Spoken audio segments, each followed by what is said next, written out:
Hey there, I'm Kelsey Creveling with the Consultants Counsel, and today we're going to chat about how to select a consulting partner. So if you are an organization or a entity that is looking for consulting support, what do you need to do if you find yourself in a position where you think you might need help? We're going to dive into the specifics of how to qualify that need, how to understand what help is available to you, and then how to actually vet a partner to make sure that they are the right fit for the type of support that you're looking for so that you get what you want out of that engagement. All right, so you are with an organization, whether it be your own as a founder or you're an executive with an organization, and you're entering a situation where you feel like you might benefit from some external support. Maybe it's that you are ready to launch a new service offering or gear up for a new product, or you're ready to strategize for your future roadmap for your organization and are looking at how do we build a game plan for getting to where we want to go. Or maybe you're in a situation where revenue's not coming in the way that you anticipated and you need some support from a turnaround perspective to really optimize your operations and to get you back on track. Or maybe you just need some staff augmentation support in order to get through a large period of growth. Or you're implementing a new software solution and you want help vetting those vendors, or you want help actually implementing those efforts in those new systems. There's a lot of different reasons why an organization may seek consulting support. So the first thing to do is really just qualify that need and to determine, okay, we're trying to take on this effort, and can we do it internally with the resources that we have to date, or do we need to augment our abilities either with outside expertise or outside bandwidth, or both?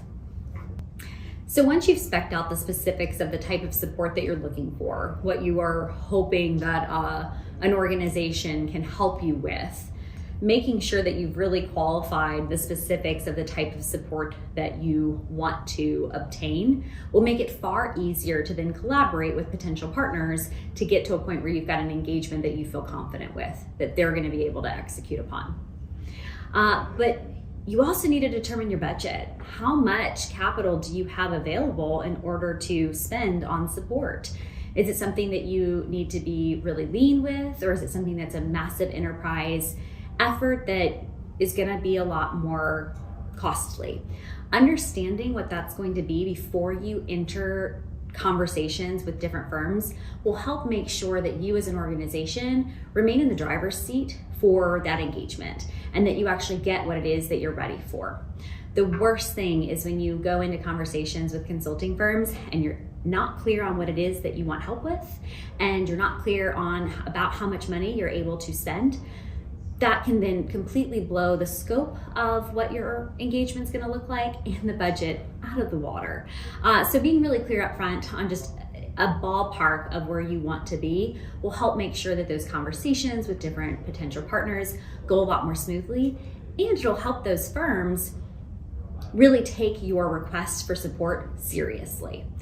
Consulting firms get a lot of requests to work with different clients, depending upon the firm, and oftentimes they will put forth more effort to win engagements that they feel are qualified, that they feel like the client is ready to make a decision. They are not just kind of fishing, if you will, for information, and that they have the budget already approved or ready to approve, and that they are clear on project kind of start timelines and conclusion timelines and exactly what it is that they want to accomplish. That just really will make your purchasing process of potential consulting support significantly easier. All right, so when you're looking at different consulting firm options, they kind of fall into different buckets. So, on the top end of the strategy side of true management consulting, there is what's referred to as MBB. So McKinsey, there is Boston Consulting Group, and there's also Bain & Company. And those are kind of the top firms that are notorious and known for being very high level strategy consulting firms. So if you are a very large Fortune 500 company and you are embarking upon really critical, change or turnaround work, or needing to just overcome specific challenges, for example, like Peloton, organizations oftentimes bring in one of those three firms because they have a very large scale industry reputation of working with those large organizations. They also have a price tag that's going to match that and a level of complexity that's going to go alongside that as well. Those firms are well positioned for that type of work. However, once you get beyond the strategy side of coming up with new recommendations and thoughts and considerations for an organization, they oftentimes don't continue into the implementation of those strategies. So then you're in a position where now you've got to find other expertise or other firms that are able to then execute upon some of those strategies that they've put in place. And so just certainly something to consider as you are looking through different options. Once you get kind of past the strategy side of consulting, there's other firms out there that fall within kind of the big 4+1 bucket, known as the KPMG, Deloitte, Ernst & Young, PricewaterhouseCoopers, and then also Accenture. So those first four originally were kind of the tax and audit consulting firms. And then they've grown into having other areas of expertise across kind of, multiple disciplines. But then there's also Accenture, the largest consulting firm in the world, who ranges in terms of the skill sets and the level of expertise that they provide to organizations, both very large scale to more boutique organizations as well. So those firms are going to have maybe a more competitive price point, but there's still going to be typically large scale efforts. So if you are launching a new product, you are implementing a massive new, ERP system or technology system, those are the type of firms that you would look to in order to scale at that type of level. They can bring in the very large teams. They have offshore support in other countries in order to render support, etc. All right, and then there are the more boutique firms, the specialty firms, the organizations like an Alvarez & Marsal or Kearney or there's Capgemini. There are many different options kind of that fall within the boutique realm. Slalom, where these are organizations that maybe have a different consulting model. Maybe they're more regional based. They may have an international presence, but they have kind of a different viewpoint on how they interact with clients, the type of work that they take on, and the type of support that they provide. So throughout my own career, I've actually had the opportunity and privilege of working with a number of different consulting firms through the years. And I've really gotten to experience the gamut of everything from very small, specialized boutique firms to larger international firms that had a regional model, all the way through to the largest consulting firm in the world. So I've worked with a firm called Sagacious Consultants that was actually acquired by Accenture. I've worked with Accenture, and I've worked with Alvarez & Marsal.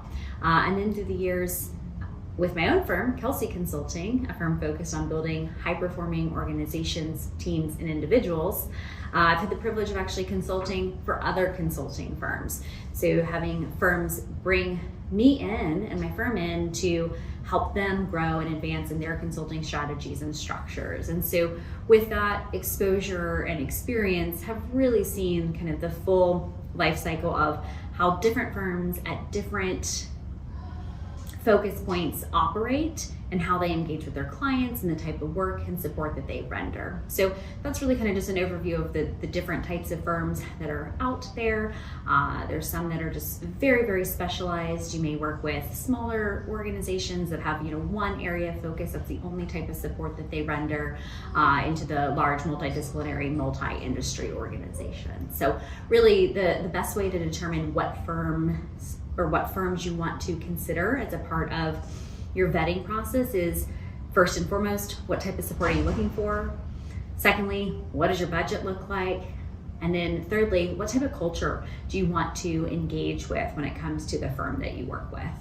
All of those things are going to be critical for actually narrowing down the potential list of organizations that you choose to have discussions.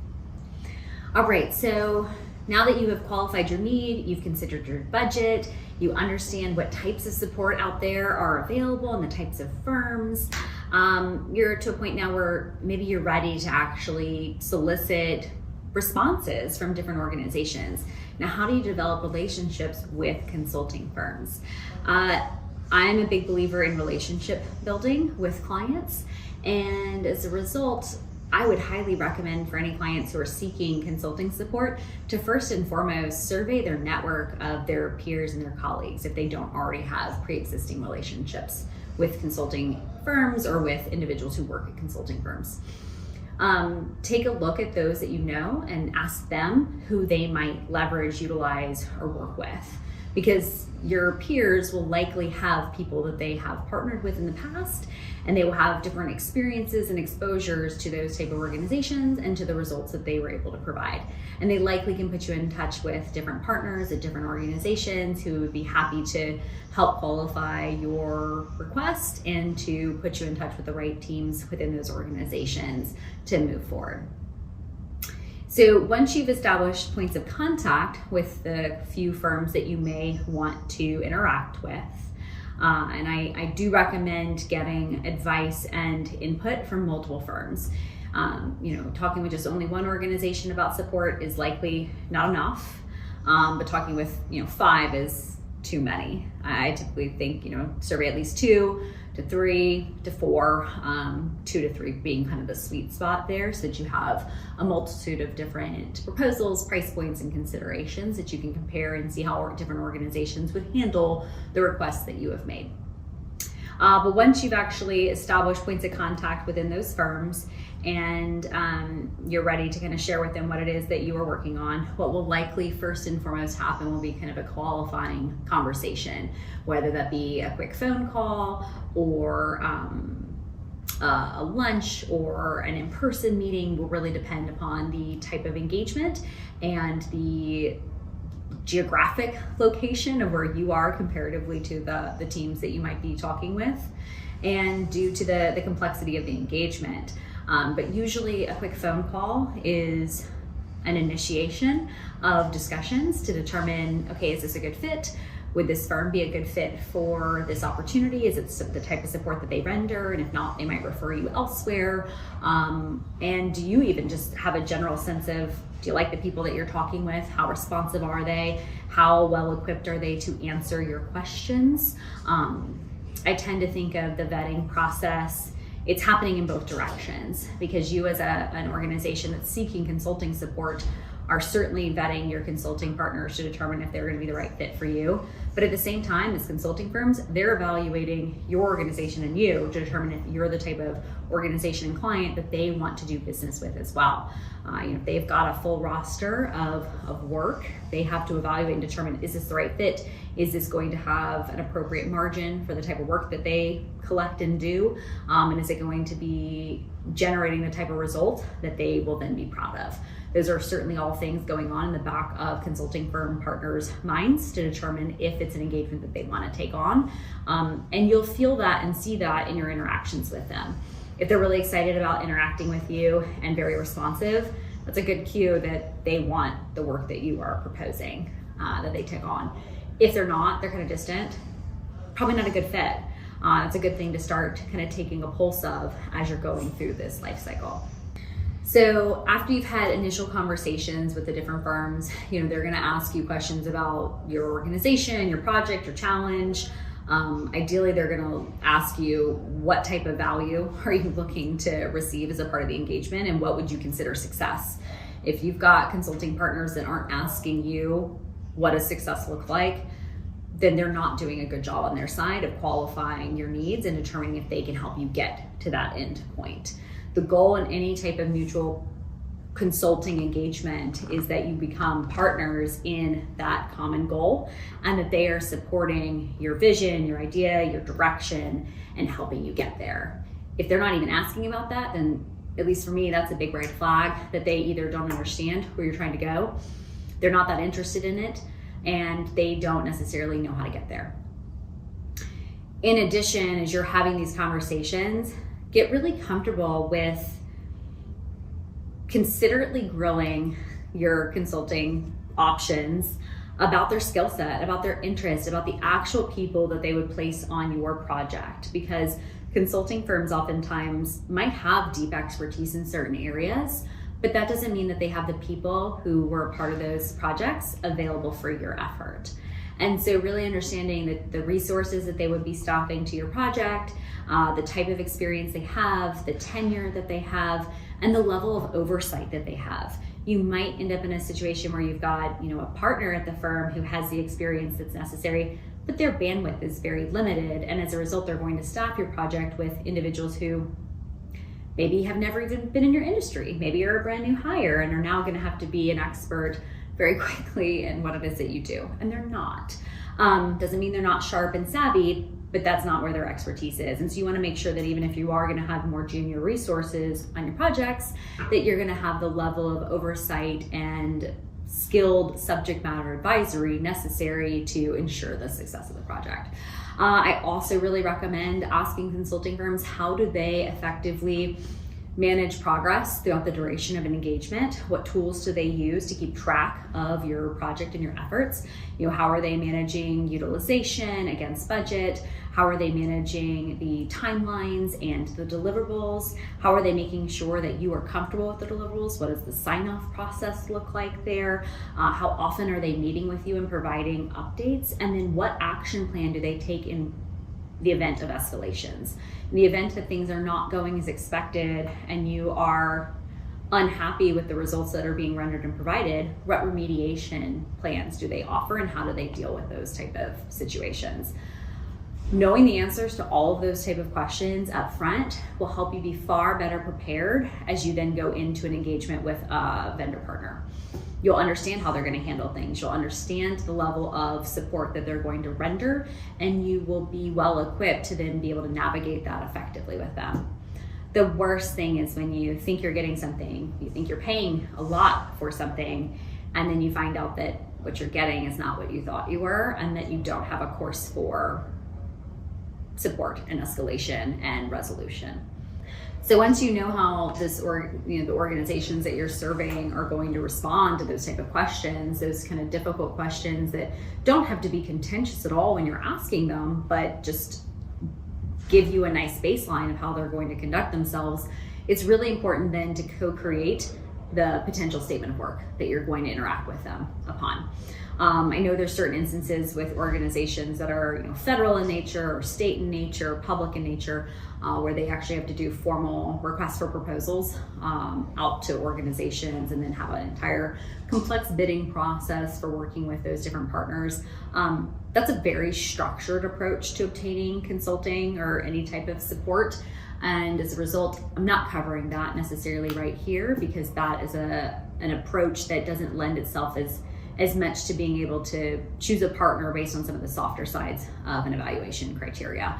RFPs tend to be, you're evaluating it solely on the merits of the cost and the timeline and the ability of that firm to meet all of the questions that have been outlined.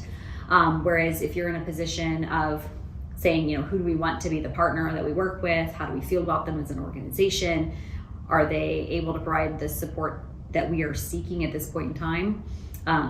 Those are typically a little less formal engagements, and as a result don't have that same level of stringency in the decision-making process. But as a result, then it becomes very important to make sure that you as a purchaser or buyer of services are still doing your necessary due diligence to get the outcomes that you are seeking as a part of that engagement.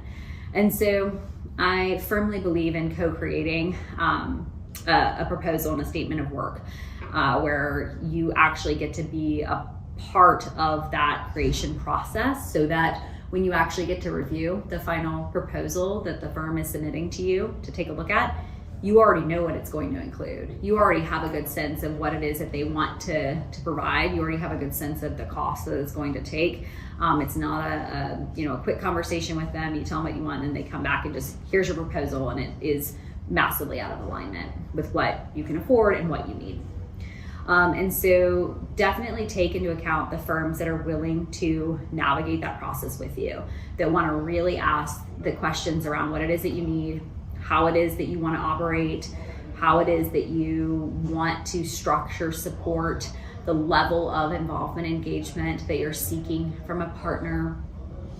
Those are the firms that are going to get you to a place where you're a lot more comfortable with the outcomes that they're going to propose and then deliver upon. The firms that kind of take that disassociated approach to determining an engagement structure, they haven't really listened to what your needs are. They haven't really internalized those in order to then create a proposal that reflects what you're seeking and what you're needing at this point in time. In addition, be very leery of the organizations that try to push or sell you on things that you don't need.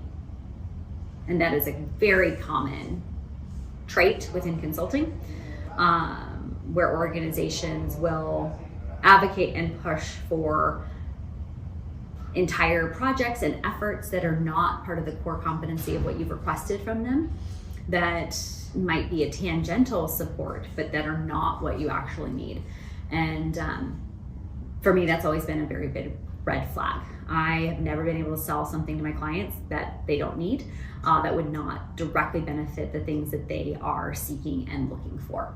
I can make recommendations for future approaches of, hey, you might want to consider this in the long run, but that doesn't even mean that I'm setting myself up to take on that type of work.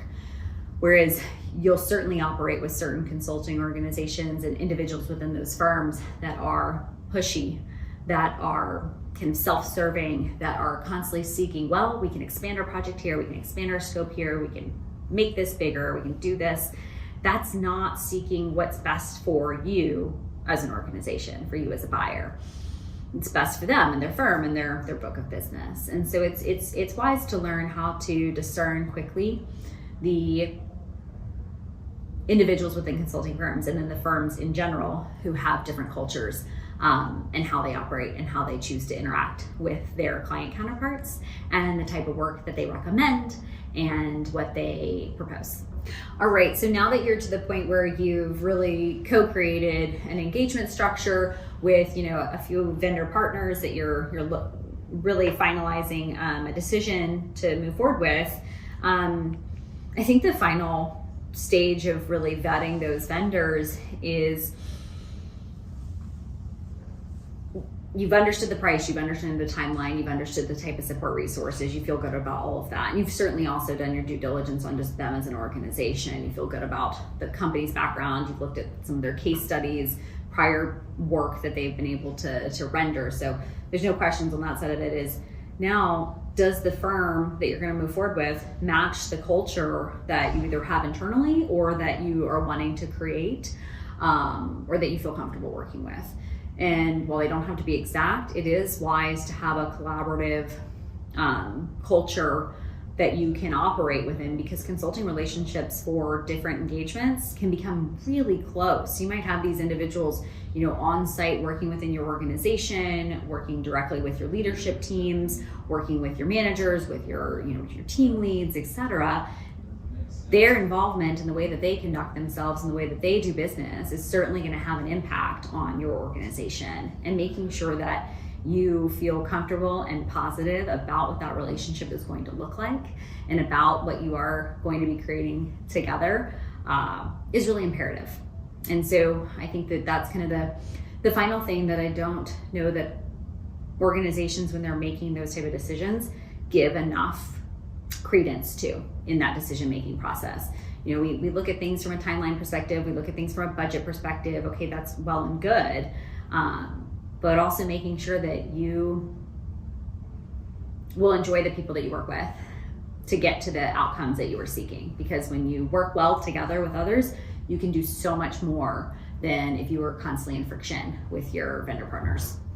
All right, so not only is it important to ensure that the culture of the consulting firm that you are considering moving forward with is a good fit for your organization and for the goals that you have that you're looking to achieve and obtain, I think it's equally important as an organization that is seeking exterior and external help to be mindful of the relationship that you are building with that firm as well. The people that you are asking to come in to support your goals and your venture and your business, those are individuals as well. Those are people. They have their own goals, their own growth, their own structure, their own direction that they're looking to pursue.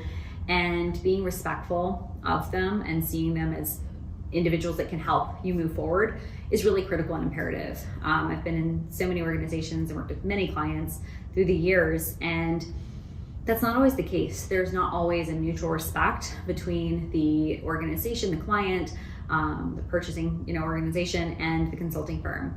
Oftentimes the relationship can become rather toxic and unhealthy, where an organization just kind of sees the consulting agency as hired labor, and they're really mistreated. And that's really tough because that mistreatment trickles down.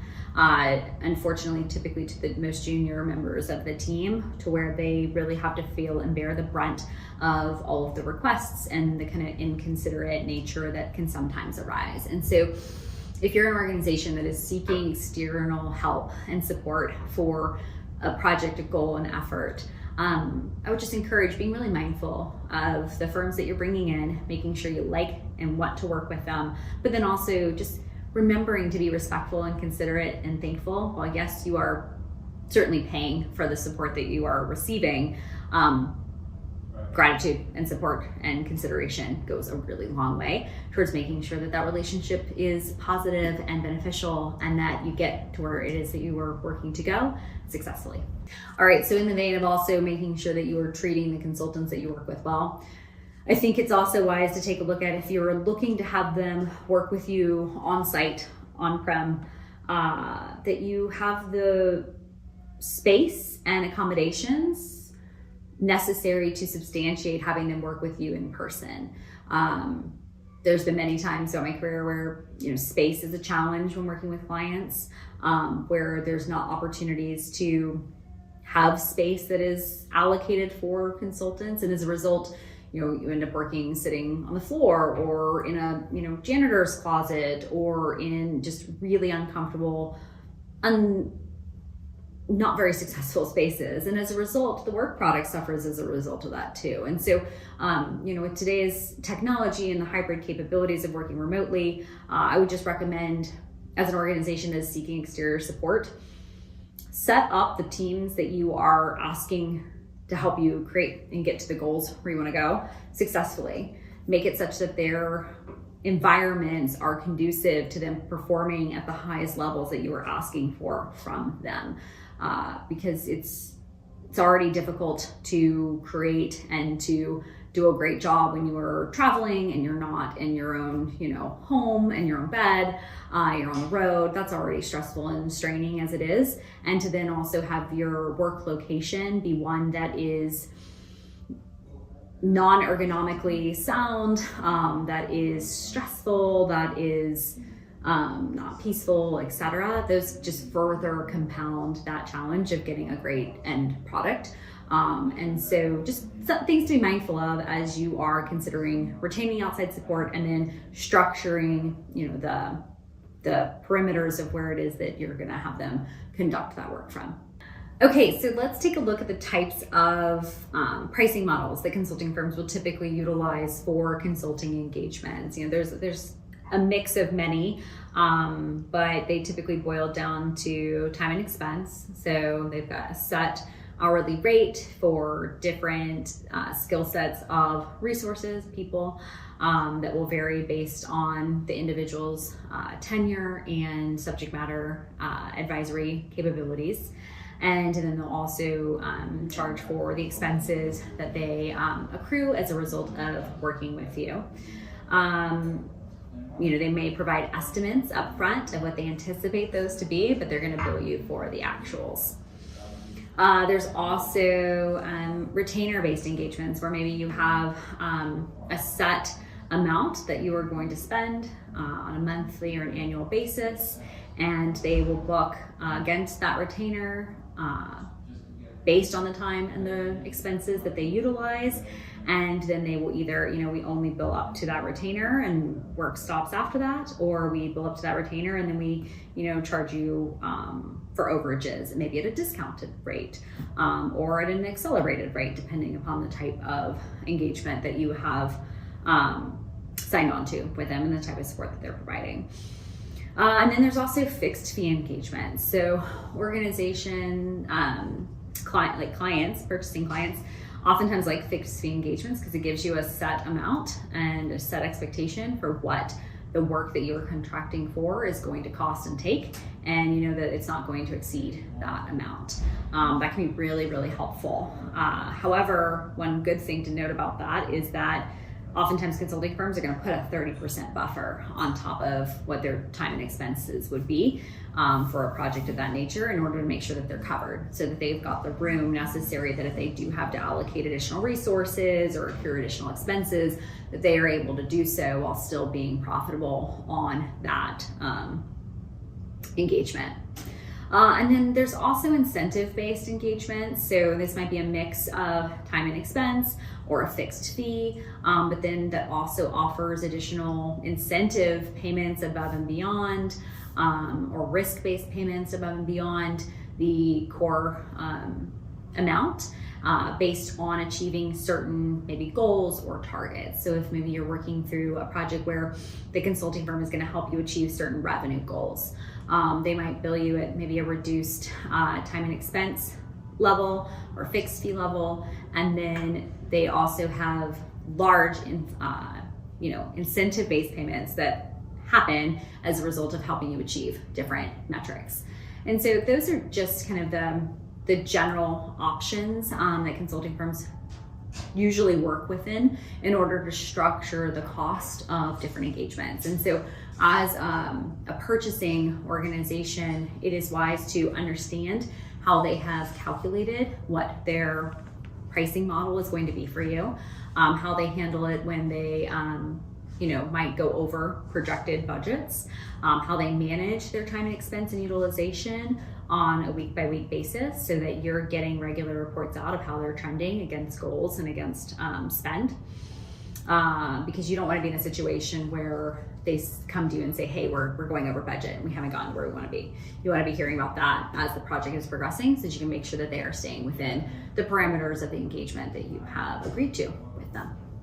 All right, so once you've co-created that kind of proposal, that engagement structure with your consulting partner, that can take a fair bit of time depending upon the complexity of the type of engagement that you are embarking upon. If it's something simple and straightforward, that can be a matter of just a week, a few days. But if you're doing something enterprise in nature, it can be far more complex and time consuming.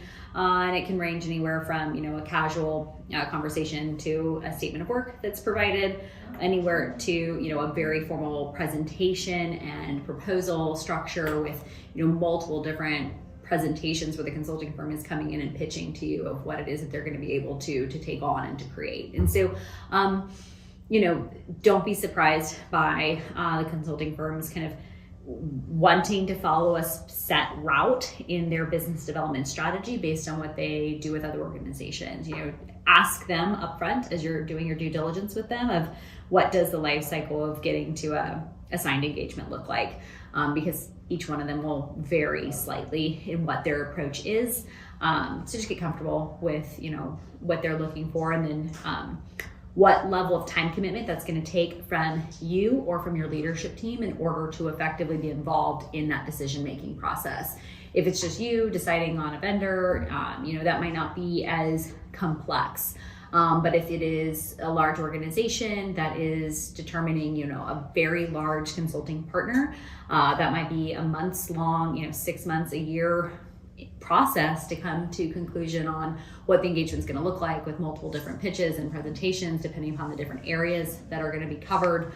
And that might take a fair bit of time from your leadership team to be a part of those different discussions and presentations and decision making. And so wise to just know upfront, based on the type of support that you're looking for, who you want to be a part of your decision-making team, so that you are setting expectations appropriately upfront, so that you can make an effective decision.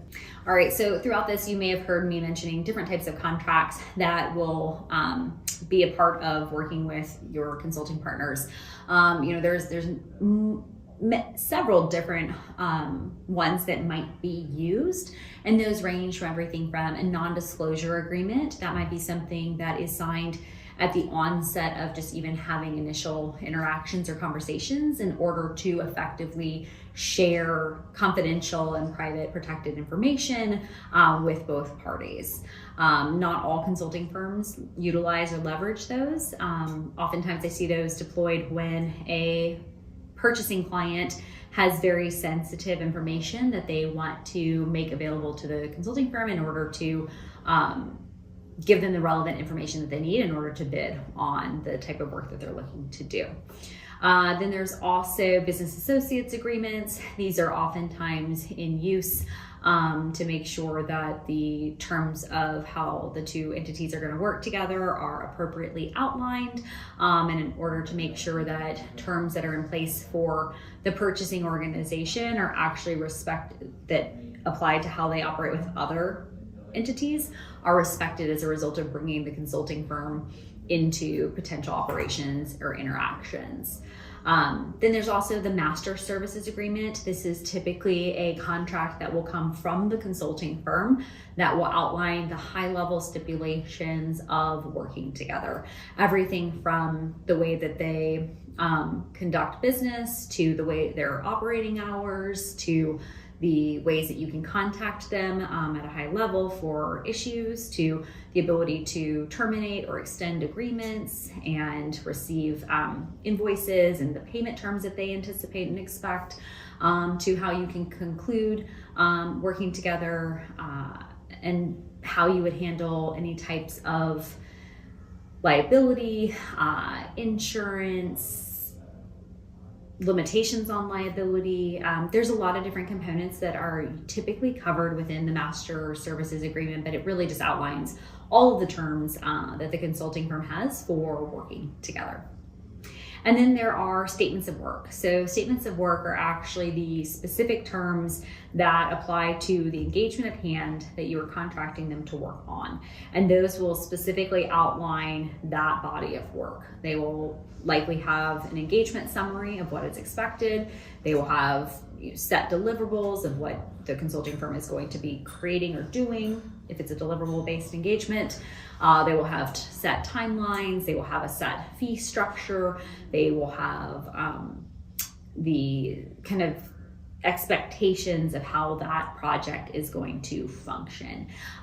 They typically, though, if the consulting firm is astute with their legal counsel, will oftentimes not have information that holds them to specific delivery upon things which could change throughout the duration of an engagement. So they might stipulate a specific type of resource that will be rendered at a price point, but they won't put the person's name. Or they might have deliverable terms, but then they'll have specific terms around how that deliverable will be accepted. And if it's, if you don't adhere to those, then they're not on the hook for how they would deliver it. They might have specific terms around the timelines of the project, but then they'll also have expectations for the purchasing organization, the client, that will outline what is expected of the client in order for that consulting firm to deliver upon that engagement. So that if for some reason, the client organization is not achieving or putting up barriers to their ability to complete an engagement successfully, that they are not liable for those outcomes then. So if for some reason, there's major barriers put into place, or leadership teams were not available to meet with the consulting firm to answer questions, or did not provide and make available different technologies or documentation, right? Those would all be expectations of your organization. And if the consulting firm is not receiving that information, then they can't be, liable for hitting the timelines that were outlined in the engagement. So just things to be mindful of, how the consulting firm is writing their statements of work, what they're including, and make sure that you and your decision-making team and your legal team have really effectively vetted and understood all of those terms, that you're comfortable agreeing to them. And then in the event that projects need to change over time, those can be handled in a couple different ways, typically through a change order if it's a change to an existing effort. A change order will be enacted that will just outline modifications, adjustment in timeline, addition of resources, those type of considerations or continuances.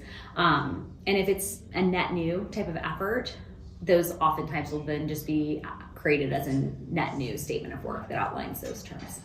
All right, at this point, hopefully you have started to feel comfortable and confident in vetting and evaluating consulting partners to get the support that you and your organization require.